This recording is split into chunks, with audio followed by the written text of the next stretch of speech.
By the end of this video, you'll know exactly where each of the New York City mayoral candidates stand when it comes to housing, development, and real estate in general. The industry has been under fire from politicians in both the state and city council. From the 2019 rent laws that killed the value of multifamily buildings to last week's FAIR Act, which was brutal for brokers across the city. So here's who's on the ballot. First, here's who's not on the ballot. Current Mayor Eric Adams. The Democratic Party abandoned him after he was accused of fraud and bribery, but he hasn't stepped down or abandoned his ambitions. Adams is going to run as an independent in the fall. On the campaign trail, Adams was considered a friend to the real estate industry, but he had a hard time getting the city and the state to align with him. But he did pass the City of Yes, which should add about 80,000 new units to New York City's housing stock. Now, enter the challengers.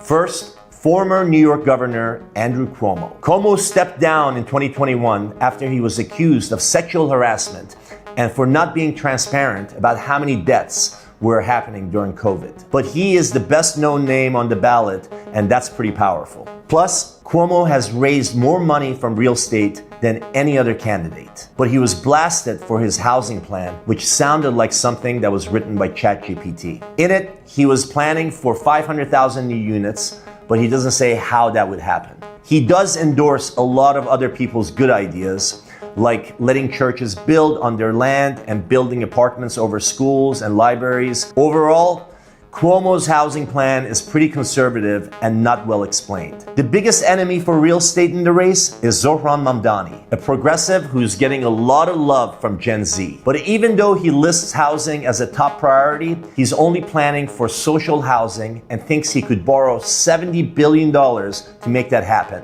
Mamdani did recently suggest he would work with the real estate community, but it's hard to believe him. Brad Lander, the current comptroller, is also in the race. He's calling for 500,000 new units over 10 years. He was a big voice behind the Gowanus rezoning, said he'd cut red tape to make development easier. He's pledged to make Rent Guidelines Board more pro-tenant and is a strong supporter of several pro-renter acts that have hurt the real estate industry in a serious way. The boldest housing plan comes from one of the lesser-known candidates, State Senator Zellner Myrie. Myrie wants to build 700,000 new homes by passing a mega midtown rezoning, building on underutilized and industrial land in the city. That would include both affordable housing and mixed income, which would be great for the city. But Myrie is polling pretty low right now, so it's unlikely that we'll see him in Gracie Mansion. Also in the race are City Council Speaker Adrienne Adams, who has been pretty pro-development as Speaker, but doesn't have much new stuff to add to her housing plan,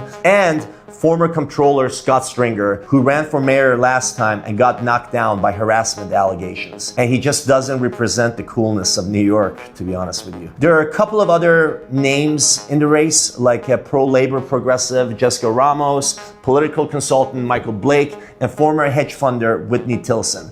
But they're all polling in single digits, so it's hard to get excited about them. Usually, the mayor's race is decided by the Democratic primary, which is next week on June 24th. So you need to make sure you register and you vote. But this year it's different, with Adams running as an independent. So the race in the fall could be interesting. Oh yeah, there's a Republican running, Curtis Sliwa. If you think he's a good candidate for real estate because he's a Republican, you should know that he wants to repeal the City of Yes and restore zoning control to local residents. I don't think that would go too well.